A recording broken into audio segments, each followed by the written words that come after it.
l'aime bien parce qu'il symbolise le succès, l'amour de son peuple. Parce qu'il a changé, mieux que quiconque, le visage de son pays pauvre, sans richesse naturelle. Théâtre de nombreuses tragédies, dont le génocide le plus sanglant du XXe siècle. On le montre généralement en exemple parce qu'il illustre une constance, un courage à toute épreuve pour donner au territoire sans richesse naturelle qui dirige un visage, une âme, un mindset nouveau, celui de gagneur sans complexe. On l'aime aussi parce qu'il a su impulser du temps où il était président en exercice de l'Union africaine le projet déterminant de la ZLECAf, qui, malgré le fait qu'il piétine, est toujours en soi la clé pour que l'Afrique prenne son envol. Un vaste marché continental. Qui n'éprouve pas une certaine fierté en regardant sur les chaînes de télévision internationales ce slogan « Visite Rwanda », porté sur les maillots par les plus grands clubs de la planète et dans les prestigieux stades du monde. Mais ce succès apparent, qui devrait contaminer beaucoup de ses pairs africains, doit-il nous empêcher de dire certaines vérités, de montrer du doigt ses errements? Doit-il nous contraindre au silence face à l'inacceptable? Est-ce que cette farouche volonté de changer son pays doit nous contraindre à fermer les yeux sur la partie sombre de cet apparent success story? Doit-on pour cette raison dissimuler le drame de toutes ces personnes, de tous ces réfugiés qui souffrent le martyre depuis près de 25 ans? Notre silence face à leur drame ne fait-il pas de nous des complices? Ça s'apparente à de la complicité passive, non? C'est comme ça en tout cas que le ressentent de nombreux Africains que j'ai rencontrés également. Surtout en regardant ces images insoutenables de souffrance des populations de l'Est de la RDC. Soyons sérieux. Nous ne devons pas seulement nous limiter à dénoncer les exactions, les maltraitances, les injustices que nous infligent les grandes puissances. On doit également avoir l'honnêteté de dénoncer les souffrances, les violences que nous infligeons entre nous, Africains. Et de ce côté-là, le président Paul Kagame n'est pas vraiment en cohérence avec les idées panafricanistes qu'il dit incarner. Je sais que ces propos vont susciter l'ire de certains, mais l'émotion ne doit pas nous empêcher de dire la vérité, même si elle n'est pas agréable. Comment celui que l'on décrit comme un défenseur du continent noir peut-il accepter d'entretenir ceci? Ce n'est pas parce que vous avez un fils qui montre une farouche volonté de réussir, une impressionnante force de caractère, une détermination à toute épreuve, que l'on doit le laisser terroriser, écraser, spolier ses frères les moins doués, les moins décidés, les moins organisés, les plus fragiles. Non. On a même l'obligation, même si on l'aime bien, de défendre les plus faibles, de veiller sur l'équité, de les protéger de la violence du plus déterminé et du plus farouche. Nous devons aussi avoir le courage de regarder la vérité en reconnaissant que l'action du Rwanda en RDC n'est pas du tout amicale, loin s'en faut. Même si la communauté internationale éprouve encore du mal à clairement condamner l'agression, les langues de ces ardents défenseurs commencent à se délier. Comme un cadre supérieur de la MONUSCO sur le terrain qui nous confiait, sous le sceau de la confidence, que le Rwanda exagère et qu'il est clairement identifié cette fois encore comme l'agresseur. Bien que les mots pour l'exprimer restent toujours très timides. Je suis très impatient de discuter de la manière dont nous pouvons soutenir la paix, la sécurité et la stabilité dans l'Est de la RDC qui est confronté à certains défis. Mais nous voulons soutenir les efforts africains importants qui sont en cours afin de faire face à ces défis. Et je dirais en particulier, nous applaudissons les efforts diplomatiques que nous voyons en cours pour l'initiative de Nairobi et la poursuite d'une paix durable dans la région. Les attaques du Rwanda contre la RDC sont très largement documentées. On était à l'hôpital, on était soigné là-bas parce qu'on est malade. Et on a été surpris par les militaires rwandais qui ont débarqué. Ils ont fouillé partout, ils ont tiré plusieurs balles. C'était le désordre. Alors j'ai fui et je suis rentré chez moi, à la maison. Mais mes enfants avaient disparu. On est parti parce qu'ils tabassaient tout le monde à l'hôpital, sans distinction.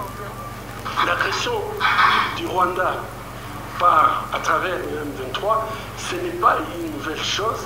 Le M23, ce n'est pas un mouvement spontané. Donc, si le mouvement a repris, 10 ans après, il a repris de quelque part. Et donc je crois qu'on ne peut plus continuer à faire la spéculation qui agresse qui. L'agression est claire, il faut la nommer. Cette fois-ci, l'ambassade des États-Unis en RDC et le comité des affaires étrangères du Sénat américain ont, chose exceptionnelle, directement mis en cause Kigali. C'est encore timide, mais c'est une avancée notable dans ce concert de silence des grandes capitales qui détournent depuis toujours le regard devant les agressions et qui gagnent. Pas question de se lancer dans la condamnation de la victime du génocide de 1994. Le traumatisme est encore vivace. Madame la Présidente, je voudrais attirer l'attention de la Chambre sur la situation désastreuse dans l'Est de la République démocratique du Congo. Nous avons assisté à un regain de violence de la part de M23 et d'autres milices terroristes qui s'est traduit par des violations extrêmes des droits de la personne, dont des dizaines de milliers ont été déplacés de chez eux par la prise pour cibler des soldats de la paix de l'ONU et par des allégations de tirs de roquettes à travers la frontière. Le chef de MONUSCO a déclaré: nous réaffirmons notre attachement ferme à la souveraineté, à l'indépendance et à l'unité et l'intégrité territoriale de la RDC, et nous condamnons l'utilisation des groupes armés agissant par procuration. J'exhorte le gouvernement de Rwanda à collaborer avec le RDC pour désamorcer la situation et travailler à un cessez-le-feu immédiat de tous les groupes armés. Depuis plus de 6 mois maintenant, la planète entière vit pourtant au rythme de la guerre en Ukraine. Toutes les grandes puissances se sont mises d'accord pour condamner l'agression de l'Ukraine par la Russie. Elles continuent, au nom de l'aide à pays en danger, au nom du droit international, de dépenser des dizaines de milliards de dollars pour voler au secours de l'Ukraine agressée. Les dirigeants rivalisent même d'ingéniosité, se mobilisent pour être vus sur le terrain ukrainien. Ils sont tous là à serrer la main du président ukrainien. Mieux, aux États-Unis d'Amérique, la Chambre des représentants, qui en fait toujours des tonnes, a même voté un texte pour punir ceux qui n'ont pas accepté de sanctionner l'agresseur russe. Quelle solidarité internationale serait-on tenté de dire si l'on ne savait pas les raisons réelles qui motivent ce soutien? Les 28 et 29 mars dernier, le M23 était sorti de ses bâtiments d'altitude pour venir attaquer des positions de l'armée, notamment à Ruyoni et Tianzhou, région où 8 casques bleus sont morts dans le crash encore inexpliqué de leur hélicoptère.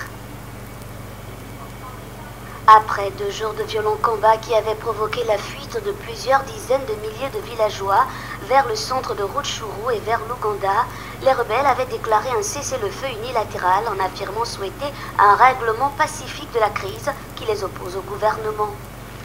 Je ne peux m'empêcher de m'interroger devant le silence assourdissant des grandes puissances qui se déploient en Ukraine face à une autre agression tout aussi flagrante, celle du Rwanda dans l'est de la RDC. Sur la question du M23, ce sont des ressortissants congolais qui ont des griefs contre leur propre gouvernement. Nous tenons donc à souligner qu'il s'agit d'un problème interne congolais qui doit être résolu en interne. Il est profondément troublant que la RDC ait été prompte à blâmer le Rwanda, évitant ainsi d'honorer ses propres obligations. Face aux manœuvres de diversion usées par le Rwanda, cette fois encore l'armée congolaise détient des preuves de l'appui de RDF aux forces du M23. Il convient de rappeler qu'en 2013 déjà, il y avait des preuves fournies par les Nations Unies et son groupe d'experts chargé de surveiller l'embargo sur les armes à l'est de la RDC. Mais cette fois, des preuves sont collectées directement par l'armée congolaise. En acceptant à Luanda, lors des pourparlers, le principe de cessez-le-feu à imposer au M23, le Rwanda ne vient-il pas simplement de reconnaître tacitement qui est le soutien logistique et financier de ce mouvement terroriste? N'est-ce pas un aveu clair? Alors comment expliquer que dans le même temps, alors que c'est documenté, alors que les éléments de preuve sautent aux yeux, alors que les institutions sous-régionales et régionales ont reconnu les faits, que les mêmes grandes puissances se taisent devant l'agression par le Rwanda de la République démocratique du Congo? Pourtant, il s'agit du même type d'agression. Qu'est-ce qui explique ce silence assourdissant? On ne va pas faire semblant puisqu'on sait parfaitement les raisons qui imposent le silence des grandes nations occidentales. Les Occidentaux croient dans leur mutisme, voire l'occasion de faire oublier leur silence coupable alors qu'un génocide d'une horreur indescriptible se perpétrait au Rwanda. Depuis maintenant près d'une trentaine d'années, le Rwanda est intouchable.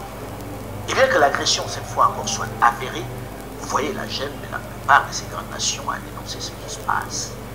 Elle recommence en fermant les yeux sur l'horreur qui maintient en ruine tout l'Est du Congo depuis plus de 25 ans et hypothèque durablement la vie des générations entières. It's sad to see what's happening in DRC, and the international community is watching and keeping quiet again. You've seen what happened in Rwanda in 1994 during the genocide against Tutsi. Damals, als das Ganze geschah, hat die ganze Welt zugeschaut. 28 Jahre später, im Jahr 2022, passiert das Ganze nochmals in Kongo. stop that now before it is too late. These people are being targeted and killed because they look like planets.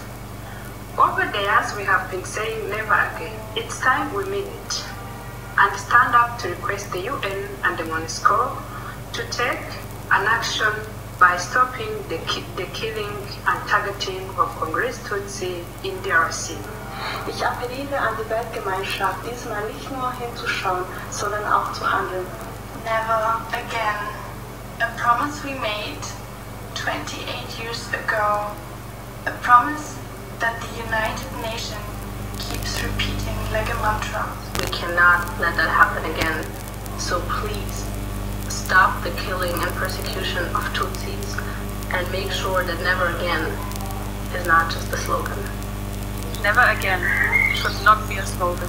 Never again should not be a slogan. Never again shouldn't be just a slogan. Never again. Bien joué pour le Kagame.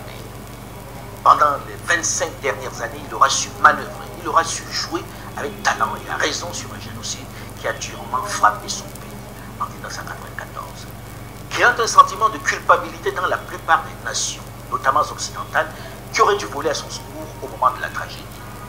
Une surenchère mémorielle qui l'a finalement protégé de toutes les attaques pendant toutes ces décennies.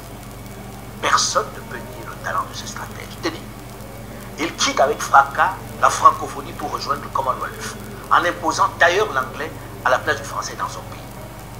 Mais, et c'est là où c'est très fort, il parvient à imposer une collaboratrice, une talentueuse rwandaise, à la tête de l'OIF, l'Organisation internationale de la francophonie, qu'il a quitté quelques années plus tôt.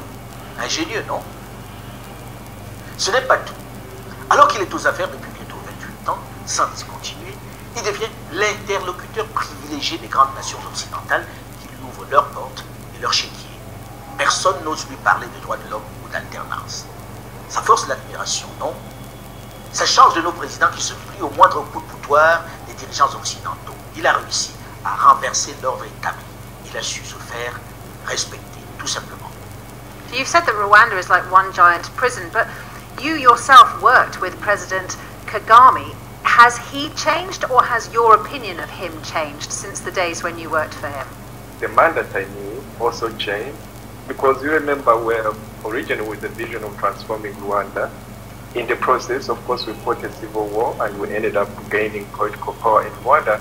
And with time, that vision slided into Kagame becoming one guy who actually is the party, is the government, is the military, is the intelligence, is the legislature, is the executive, is everything in Rwanda. And I could see that not only was he really making people suffer within Rwanda, but he also launched into very serious wars that aggressed the neighboring countries, especially the Democratic Republic of Congo, where many people, as you know, have died. I mean, when, in fact, in 2010, I did write with a couple of 3 other people, one of whom he killed in 2013, and the other one attempted to kill a number of times in South Africa. He also sentenced me to 24 years in jail, and he has since 2014, 2015, 2016 tried to assassinate me, and it's on public record, and the intelligence organizations in various countries, including the United States, where I live, found that information. And so, yes, criticizing Kagame means that you have only 3 options: either to flee the country, or to be in jail, or to keep silent in the country. But even when you leave the country and go far away from him, he has a long arm in which he pursues you with a lot of passion, and sometimes he succeeds. Pourtant, malgré ces vives critiques de certains de ses opposants et anciens collaborateurs qui vivent pour l'essentiel en exil, Kigali vient d'accueillir en grande pompe le sommet du Commonwealth dans cette belle capitale débarrassée de ses sans-domicile fixe. Le principe de la démocratie, qui est l'une des valeurs de cette organisation, n'en a pas souffert. Que l'on l'accueille partout dans le monde avec déférence, avec respect, c'est une bonne chose. Il a bien travaillé pour son pays. Il a changé son visage. Mais, sincèrement, ce drame de 1994 que l'on déplore tous, que l'on ne souhaite plus jamais vivre en Afrique, l'autorise-t-il à occuper pendant toutes ces années, à déstabiliser pendant toutes ces décennies, dans le silence de la communauté internationale, l'Est de la RDC? C'est vrai que le génocide de 1994 a fait beaucoup de morts au Rwanda. Mais c'est vrai aussi que par la suite, le Rwanda et les groupes armés parfois suscités par lui ont aussi fait beaucoup de morts en RDC. Dommage que ceux de la RDC ne bénéficient pas de la même compassion, alors qu'on les évalue selon les rapports fiables des Nations Unies à 8 à 12 millions. En réalité, pour bien comprendre cette situation ubuesque dans l'Est de la RDC, qui oppose un géant de la taille de l'Union européenne à un petit poucet dont la superficie n'est même pas celle de la capitale Kinshasa, il faut absolument, j'allais dire, comme d'habitude dans ce type de situation, s'appuyer sur l'histoire. Elle nous éclaire beaucoup mieux. Je vais vous épargner de remonter jusqu'au début du XXe siècle où, après la défaite de l'Allemagne dans la Première Guerre mondiale en 1917, ces colonies ont été partagées aux vainqueurs. Ainsi, pendant que le Togo et le Cameroun étaient remis à la France et à la Grande-Bretagne, le Rwanda et l'Urundi étaient remis à la Belgique, qui va la fondre d'abord dans le Congo. Remonter jusque dans ces périodes serait trop long. On va se contenter de remonter seulement à 1997, puisque l'histoire semble se répéter. Vous pouvez d'ailleurs revivre dans le détail cette histoire du Congo dans ce coffret vidéo Archives d'Afrique consacré à Laurent Désiré Kabila. Il remonte le temps et fait mieux comprendre ce qui se passe depuis les indépendances dans cette région de l'Est du Congo. Vous pouvez vous le procurer sur le site archivesdafrique.com ou dans le point de vente de l'hôtel Sontani à Kinshasa, en RDC. Lorsqu'en 1997, le président Paul Kagame et son homologue ougandais Yoweri Museveni choisissent Laurent Désiré Kabila pour prendre d'assaut le régime du président fondateur, le maréchal Mobutu Sese Seko Kuku Wazabanga, l'objectif principal pour les deux chefs d'État est de sécuriser leurs frontières où se sont réfugiés un nombre important des génocidaires, les anciens phares, les forces armées rwandaises, les fameux FDLR, mais également les réfugiés qui ont survécu au massacre dans les camps à la frontière zaïroise. Il s'agit donc d'abord de sécuriser toute la bande de la frontière Est. L'inexorable montée de l'Aftel vers Kinshasa, qui traverse tout l'Est du pays volant de victoire en victoire, va considérablement changer les objectifs. Les dirigeants rwandais rencontrent dans cette région un extraordinaire trafic qui existait déjà et qui était tenu par des aventuriers de tout poil venus des quatre coins du monde. Ils vont eux aussi se mettre à table. La région est particulièrement riche en minerais. Il faut en profiter. C'est d'ailleurs l'une des raisons qui, dès 1998, va diviser les alliés de la conquête du pouvoir de Kinshasa. Jusqu'à un moment donné, vous avez dit, voilà, vous rentrez, nous payons ce que nous devons payer. En fait, quand vous avez demandé, d'abord c'était aux Angolais, sans qu'ils commettent une seule gaffe, sans qu'ils réclament un seul centimètre de la portion congolaise, un seul centimètre des mines. Les Angolais sont partis. Et c'était des enfants congolais, des tigres nationalisés congolais. Ils sont partis. Il n'y a qu'une partie qui est restée. Mais les Rwandais continuent à tuer. Je me souviens, j'étais juste à proximité d'ici, un complot pour tuer Mzé. Bien avant, on les désarme, à 4 h du matin, on prend des bazookas, on prend tout cela. Alors Mzé dit, bah, vous rentrez, messieurs. C'est moi que Mzé a envoyé pour aller voir James et plutôt Kagame au Rwanda. Je suis allé voir le président Kagame. Je me rappelle, j'étais avec Kazadi Nyembo. Je lui ai dit, Mzé voudrait que votre armée rentre. Il m'a dit, mais j'ai toujours dit ça à Mzé. Mais c'est lui qui avait insisté qu'il puisse arriver jusqu'à Kinshasa. Entre Kigali et Kinshasa en cette année 1998, rien ne va plus. Et le président Laurent Désiré Kabila, qui en a assez du comportement violent, arrogant et prédateur de ses producteurs d'hier, ne va plus prendre les gants pour dénoncer le pillage dont fait l'objet de son pays. Il va d'ailleurs se rendre directement à Kigali pour exprimer son mécontentement. Le Congo actuellement est en train d'être signable. Les fraudeurs font traverser des centaines de kilos d'or par semaine, en passant par le Rwanda vers l'extérieur. Nous avons tissé des liens d'amitié et de fraternité. Mais l'amitié, il faut toujours l'entretenir. L'idée de la rupture, le président Paul Kagame ne peut l'accepter ainsi. Pas envisageable. Désormais, les alliés d'hier vont s'affronter. Le Rwanda et l'Ouganda vont susciter des rébellions pour s'attaquer au régime de Laurent Désiré Kabila. C'est dans ce climat que va naître le fameux M23, succédant au CNDP de Laurent Nkunda. Les autorités ougandaises et rwandaises expliquent leur action, leur agression, par le désir de sécurisation de leurs frontières. Ils accusent la RDC d'héberger les rebelles Hutus du FDLR qui, selon eux, feraient des incursions dans leur territoire, qui, selon eux, rêvent de vengeance et de reconquête. Les anciens génocidaires n'étaient pas inquiétés. Ils circulaient librement. D'autres opposants à mon propre gouvernement venaient du Soudan se réfugier en toute impunité au Congo. Somebody made a very big mistake and ordered whoever did it without order and spent some hours sharing our territory in Changu and killed the people. I cannot be specific about or detailed in the kind of response that is going to be, but certainly logically that means if you slap me in the face, before I hit back, I may not hit in the face, I may hit somewhere else, so I have to think and see where I'm going to hit. Il n'y a pas de rebelles. Je vous ai dit que ce sont les Rwandais. Vous voulez que j'exprime cela en quelle langue pour vous compreniez que ce sont des Rwandais? Ces messieurs ont trouvé trop de miel ici, qu'ils veulent revenir, ils ne veulent pas quitter ce pays. Si seulement ils voulaient rester dans ce pays en respectant les autochtones. Nous étions ceux qui avaient porté Kabila, et il n'était pas question que nous abandonnions le terrain.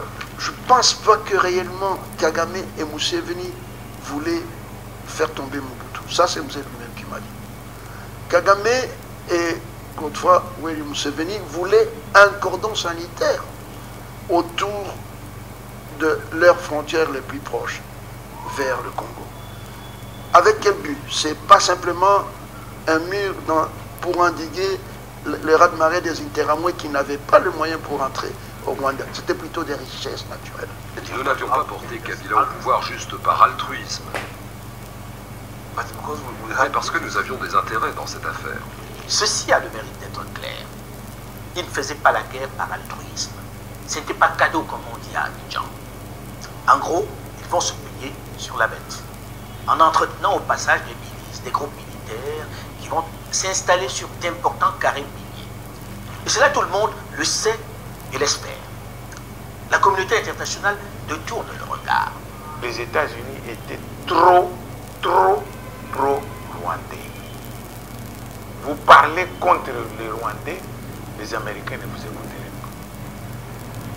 Que ce soit les ONG, que ce soit les politiques, personne ne pouvait vous écouter à l'époque. Quand vous dites un Rwandais a tué un enfant, ils allaient à l'époque, ils allaient dire non, ils ne l'ont pas fait. C'est vous qui avez tué les Rwandais. C'était très difficile avec l'administration Clinton. Il y a des éléments pour dire qu'il y a eu de très graves violations de droits de l'homme, du droit international humanitaire. Combien sont les disparus ou les morts? Ils sont d'environ 150, 180 000. Ce n'étaient pas des combattants. En réalité, les nations occidentales, dans cette fin de la décennie 90, éprouvent de la gêne à sanctionner le Rwanda. Le sentiment de culpabilité qu'elles éprouvent vis-à-vis de lui les contraint à garder le silence. L'ombre du génocide de 1994 plane sur le drame qui se joue dans ces années-là dans l'Est du Zaïre, qui est devenu la République démocratique du Congo. Personne à l'international ne se risque à attaquer Kigali ou Kampala pour cette incursion, cette agression de leurs grands voisins. L'argument de Paul Kagame, qui a réussi à les culpabiliser, est le même. Nous éloignons les FDLR, les génocidaires de nos frontières. On se bat pour qu'ils ne recommencent pas. La sécurisation de nos frontières est vitale. Nous nous protégeons d'un autre génocide. Un argument qui fait mouche puisque personne n'ose le contrarier. Même lorsque le président Laurent Désiré Kabila, qui jusque-là refusait de permettre des enquêtes sur les meurtres et les charniers qui ont accompagné son accession au pouvoir, se met à table et évoque les crimes commis par ses alliés rwandais. Maintenant que le divorce est consommé, les langues s'éveillent. La communauté internationale et les organisations de défense des droits de l'homme accusent le mouvement de libération de centaines de milliers de crimes commis lors de la conquête pendant la marche sur Kinshasa.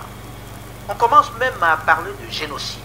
C'est vraiment une période France. On a perdu beaucoup de membres de la famille. Il y a une ville, un village appelé Musekera, dans lequel je suis né. Alors, on a exterminé tous ces villages. Tout le monde, on les a exterminés. Les membres de la famille, on les a exterminés. Je ne reste que moi avec la maman qui est restée seule. Je suis monté sur une colline qui surplombait Mugunga et je me suis assis. J'étais très fatigué. C'était le soir et nous étions battus toute la journée. C'est là que j'ai vu une foule immense se diriger vers la frontière du Rwanda. Le camp de Mugunga qu'ils investissent en novembre 1996 est rasé. Comme un ouragan, ils ont tout écrasé. Il ne reste plus rien des 7 à 800 000 réfugiés qui y vivaient. Si, des cadavres et quelques survivants hébétés qui errent comme des âmes en peine. Le camp est vide et la question d'une intervention de l'ONU ne se justifie plus. Le désastre a commencé à partir du moment où il y a eu un retour des réfugiés qui sont retournés au Rwanda et qu'il y a eu un certain nombre dont le chiffre n'est pas connu. On parle de 150 000, on parle de 200 000, on parle de 250 000 et qui, eux, ne sont pas retournés et qui se sont perdus dans la forêt et qui ont été par la suite massacrés. Certains ont pu s'échapper, mais il y a eu un véritable massacre. Une vague qui bougeait. C'était fascinant. Et pour moi, c'était une véritable fierté, car nous avions réussi là où les Nations Unies avaient échoué. Les Rwandais, sans consulter, monsieur, en étant ici, en poursuivant ce que vous appelez les interamoués, ils avaient massacré des villages, des communautés de réfugiés entières, et à l'Équateur, et à Kisangani, et à l'Est. C'était atroce. Mais personne ne voulait comprendre. Personne. C'est documenté. Nous sommes en 1998 et le sentiment est déjà celui-là.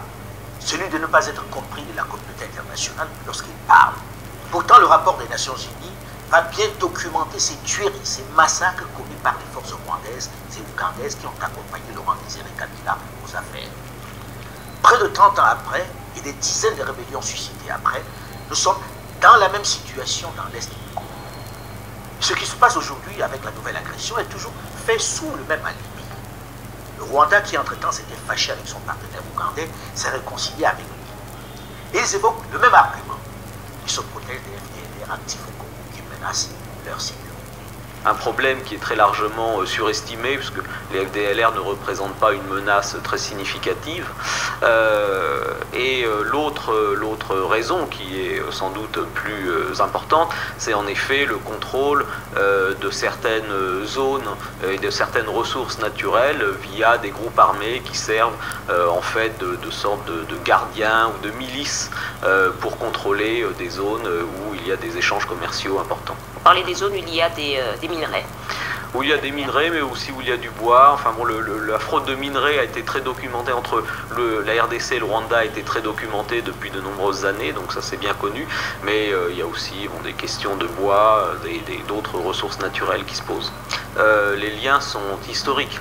On parlait du CNDP dans votre reportage et du M23 avant, en 2012. Et à cette époque, en effet, le M23 a été soutenu par le Rwanda et l'Ouganda. Et donc il y a ce premier lien historique. Le deuxième, il est géographique, c'est-à-dire que le bastion du M23, d'où ils ont lancé leur offensive, est à la frontière entre le Congo et l'Ouganda, est très proche du Rwanda. Et en fait, les services ougandais et rwandais ne peuvent pas ignorer ce que fait le M23, et notamment quelle est sa ligne d'approvisionnement logistique qui passe nécessairement par là. En réalité, chacun est conscient du fait que l'influence des FDLR, si vraiment elle existe, ne représente pas une menace réelle pour le Rwanda, non. Il a toujours mené une politique après son désengagement de l'armée rwandaise il y a maintenant plus de 20 ans, il a toujours mené une politique de zone d'influence par l'intermédiaire de groupes armés. Et donc ça a été le CNDP, et puis après le M23 et d'autres d'ailleurs, le M23 n'est pas le seul. Ce qui se joue ici est très clairement lié aux richesses minières dont regorge le sous-sol de l'Est de la RDC. Cela ne trompe personne. Le Rwanda est clairement l'un des principaux bénéficiaires de cette importante manne et du chaos ambiant qui règne dans cette région, un peu abandonnée, il faut le reconnaître, par le pouvoir central de Kinshasa, aux Chinois, aux Libanais, aux Indiens et aux autres aventuriers de tout poil. Soyons sérieux. Lorsqu'on sait que le Rwanda est classé parmi les producteurs mondiaux d'or, alors qu'on sait qu'il ne possède même pas une mine d'or, on se demande d'où il tire son or. Figurez-vous que l'or est le principal produit d'exportation du Rwanda. 637 millions de dollars par an. Cet or est pour l'essentiel vendu aux Émirats Arabes Unis. Or, il n'existe dans aucun document du ministère congolais de mines une trace d'exportation d'or vers le Rwanda. Ce qui signifie très clairement que l'or arrive au Rwanda illégalement. On se demande où il tire également le coltan et le cobalt qu'il vend sur le marché mondial. Ce n'est un secret pour personne, il vient entièrement de la RDC. L'importance de cette manne pour le Rwanda qui sait mieux se projeter et mieux anticiper que son grand voisin congolais est telle qu'il a carrément construit des infrastructures lourdes pour transformer ces minerais. À la manière très méthodique et très pragmatique du président Paul Kagame, le Rwanda s'est doté d'une raffinerie d'or pour 5 millions de dollars, avec une capacité de 6 tonnes par mois. Elle est opérationnelle depuis mars 2019. Le Rwanda a une raffinerie aujourd'hui de coltan, mais le Rwanda n'a pas de coltan dans son sol. Le Rwanda est en train de construire une raffinerie moderne d'or pour toute l'Afrique australe. Écoutez, soyons quand même sérieux. Les minerais pèsent pour beaucoup dans l'économie rwandaise. La géographie du budget du Rwanda est simple. Mais c'est un pays d'une fragilité extrême. 50% du budget provient de l'aide internationale. L'aide internationale qui est essentiellement déversée parce que le régime a réussi à culpabiliser l'opinion mondiale à propos du génocide. Donc, si vous voulez, c'est une sorte, entre guillemets, ce que certains ont appelé, une sorte de rente génocidaire que reçoit le régime de Kigali. Et les 50 autres pourcents proviennent du pillage des ressources du Congo, du Kivu et toute la région périphérique du Kivu. Imaginons deux choses. Un, qu'il y ait un retour d'un pouvoir relativement fort en République démocratique du Congo et que Kinshasa réussisse à reprendre le contrôle du Kivu et de ses provinces orientales. Le Rwanda perdrait du jour au lendemain 50% de ses revenus. Et imaginons qu'il y ait une révolution au Rwanda, imaginons que l'histoire officielle du génocide soit écrite d'une manière ou d'une autre, et qu'il ne soit pas forcément favorable au sens de l'histoire officielle telle qu'elle est décrite et avancée par le régime de Kigali, eh bien le Rwanda n'existerait plus. Il y a 20 ans, il y a eu un rapport que tout le monde a oublié, qui s'appelait le rapport Kassem, qui disait que ce qui se passait dans l'est du Congo était, en fait, le conflit qui avait lieu, était dû à une exploitation illégale des ressources naturelles par des réseaux d'élite transnationaux. Voilà, tout était dit il y a 20 ans déjà. En réalité, lorsqu'on y pense, qui a vraiment intérêt à ce que la RDC soit un pays en paix? Qui a intérêt à ce que l'Est du pays soit une zone normale, sans guerre, pacifiée? Hormis cette année de la terre, pas grand monde. Ce chaos ne profite pas seulement aux Rwandais, non. Il profite à beaucoup de monde. Il profite aux grandes firmes internationales qui opèrent dans le domaine minier, qui ne sont soumis à aucune règle, à aucune loi stricte ici. Qu'il s'agisse du secteur industriel ou du secteur artisanal. Il profite aux firmes comme Anglo Gold ou entre autres Glencore, qui vient d'ailleurs de reconnaître devant la justice américaine des actes de corruption de fonctionnaires au Cameroun et à qui il n'arrive rien de spécial, qui continue d'opérer en toute quiétude au Congo. On imagine la pratique dans cet environnement brumeux. Il profite aux Chinois, aux Indiens, aux Libanais qui, dans le secteur artisanal, ont trusté le secteur. Des aventuriers qui, ici, ont installé leurs lois, ont réduit des communautés entières à l'esclavage. Des trafiquants qui, dans cette région, sont les rois qui déplacent des villages, empoisonnent des fleuves en toute impunité. Si le Rwanda a sa part de responsabilité, s'il entretient des groupes armés, il sert aussi, d'une certaine façon, les intérêts de ces aventuriers qui ont fait couler beaucoup de sang congolais.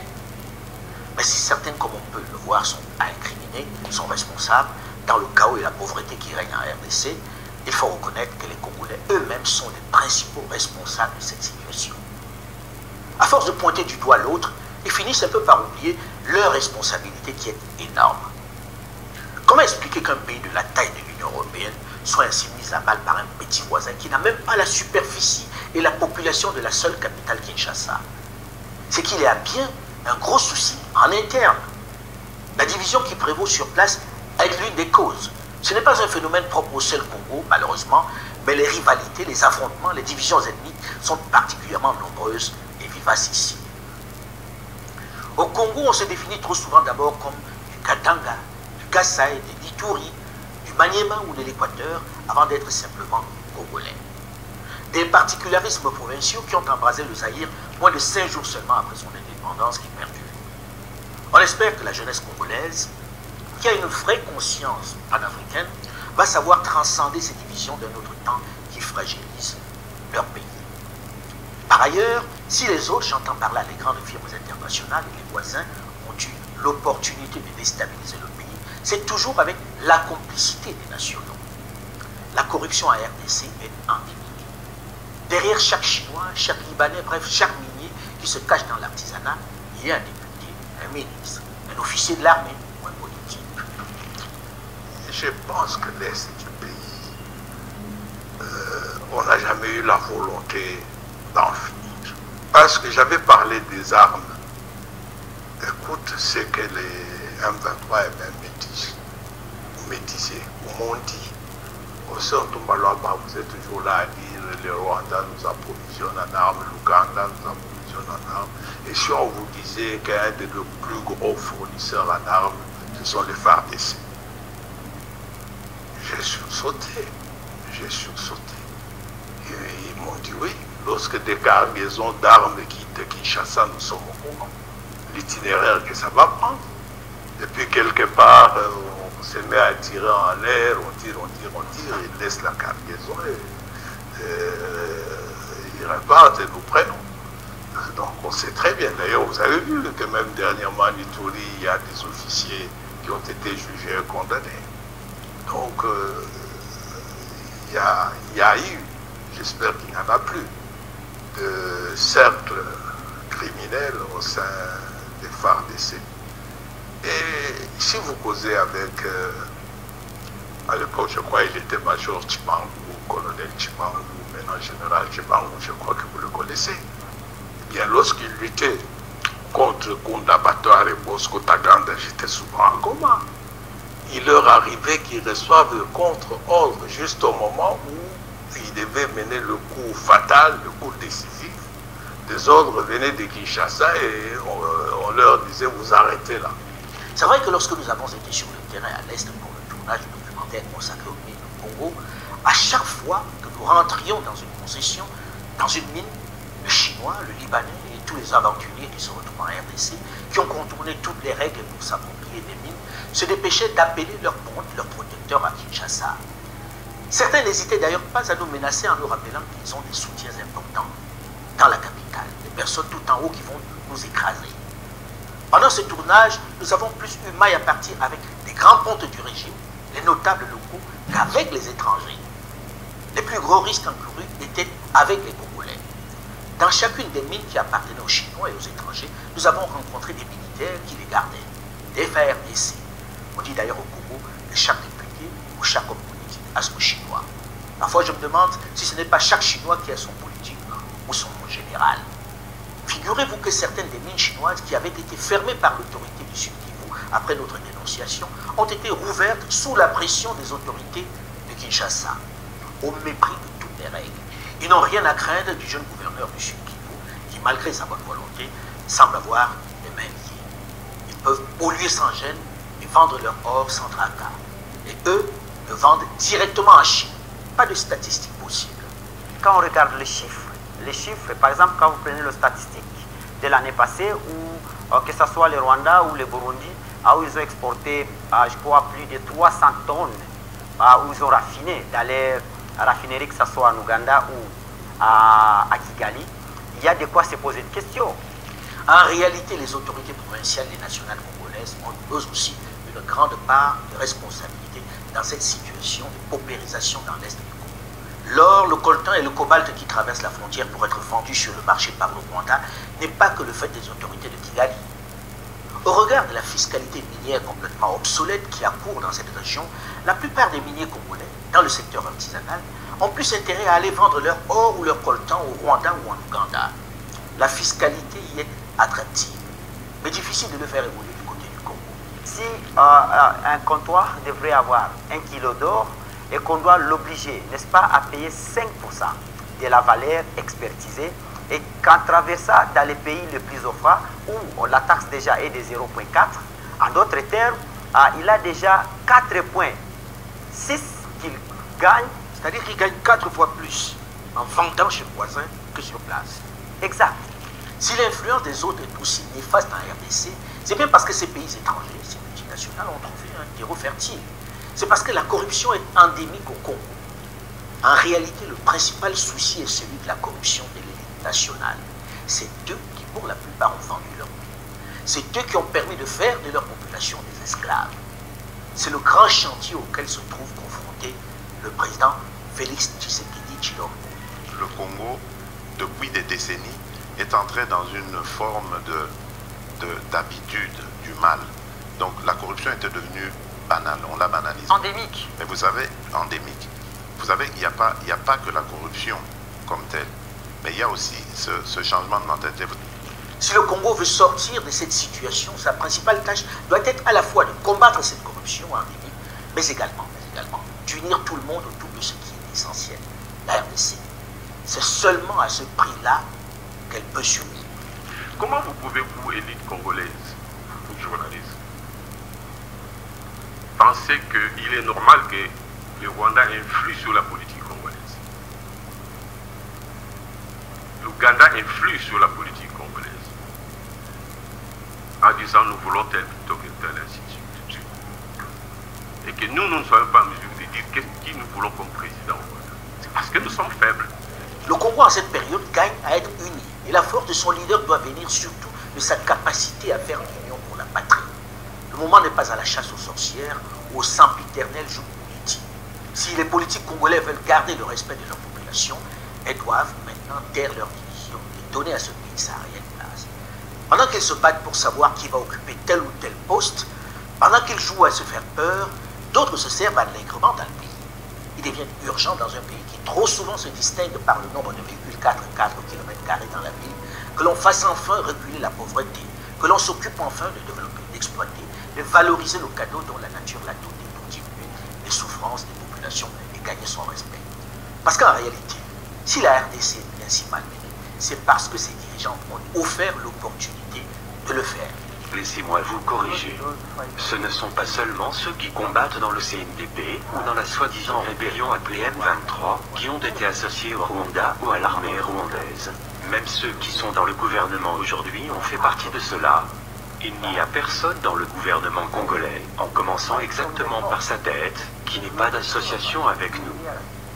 Oui, il faut que le Rwanda cesse son entreprise de déstabilisation.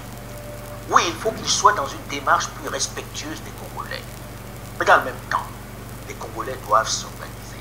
Il n'y a que dans la paix, il n'y a que dans les respects mutuels, il n'y a que dans la sécurisation des intérêts des communautés locales, congolaises, rwandaises et autres, que nous pouvons travailler ensemble et mettre à la disposition de l'Afrique, nous Congolais, tout ce que nous avons comme opportunité, mais aussi profiter des opportunités qu'il y a au Rwanda. Pourquoi pas?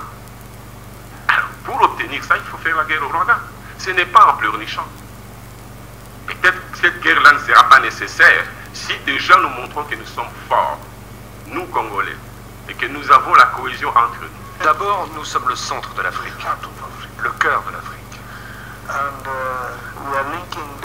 Nous faisons le lien entre le sud, le nord, l'est et l'ouest. C'est une position on ne peut plus stratégique, une position capitale en Afrique, car la libération du Zaïre représente la possibilité pour tous les autres pays d'Afrique de pouvoir enfin se développer. Vous savez, ce pays a depuis toujours été un frein au développement de la région, une sorte de base arrière à partir de laquelle il est possible de déstabiliser tous les pays voisins. On peut ne pas être d'accord avec ces idées, mais sur ce point, il a raison. Il faut que les jeunes Africains en général prennent conscience d'une chose importante. Que l'on soit de l'Ouest, de l'Est, du Nord ou du Sud, la République démocratique du Congo revêt une importance capitale dans le remède de l'Afrique. Tant qu'elle est dans cette situation de chaos, de désordre, rien ne démarrera de façon efficiente. Pourquoi? Parce que, comme le disait Frantz Fanon, l'Afrique a la forme d'un revolver dont le Congo est la gâchette. La RDC possède à elle seule toutes les richesses dont le continent a besoin pour prendre son envol. C'est un concentré de toutes les ressources nécessaires.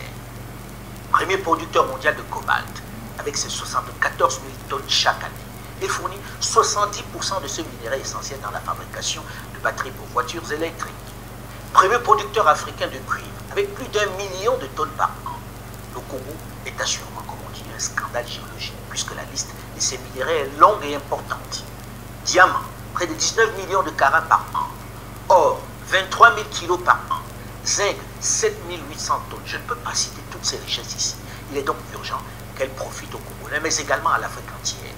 Mais pour qu'elles soient profitables à tous, il faut que les autorités congolaises, comme ses voisins, obtiennent leur logiciel et comprennent qu'il s'agit d'une manne utile à tous. Ils doivent en finir avec ces accords et des arrangements précaires, fragiles, boiteux, pour s'inscrire dans la durée. Les voisins de la RDC, notamment le Rwanda et le Canada, doivent intégrer le fait qu'elles doivent dealer leur business avec le Congo en toute transparence et non par la force. Le Congo aussi y a intérêt parce qu'il est comme la lumière et ne peut empêcher ses rayons d'éliminer ses voisins. C'est dans cet état d'esprit que la nouvelle génération doit aborder la question congolaise. C'est dans cet état d'esprit que le président Félix Tshisekedi doit aborder et pour parler avec son voisin. Oui, pour une coopération gagnant-gagnant, mais à condition que cela se passe dans le respect de la souveraineté de la RDC. Aux jeunes générations de s'approprier cette nouvelle donne. On en a assez des dizaines d'accords qui s'ouvrent tous l'état congénital, le mensonge. Fini les compromis de circonstances. Mettez un terme aux souffrances de ces populations si pauvres alors qu'elles sont assises sur d'immenses richesses qui pourraient profiter à tout le monde. Je voudrais vous remercier pour votre soutien constant et votre fidélité à ma chaîne YouTube, à l'Infoca officielle, qui connaît un développement prodigieux. Pensez à liker si vous avez aimé et surtout, n'oubliez pas de vous abonner. C'est gratuit et cela me fait vraiment plaisir. Vous êtes plus de 400 000 abonnés en moins de 17 mois et plusieurs dizaines de millions de vues. Par ailleurs, vous pouvez également me retrouver sur mon compte Twitter à l'Infoca 2005 qui attend toujours la certification, sur ma page Facebook à l'Infoca 2005, sur mon compte TikTok et Instagram. Surtout, méfiez-vous des faux comptes à mon nom qui continuent de circuler. Avant de m'écrire ou de répondre à toute sollicitation, souvenez-vous, vous pouvez regarder ici les vrais comptes. Tout autre non présenté ici est un faux et il faut le dénoncer. C'est des cybercriminels.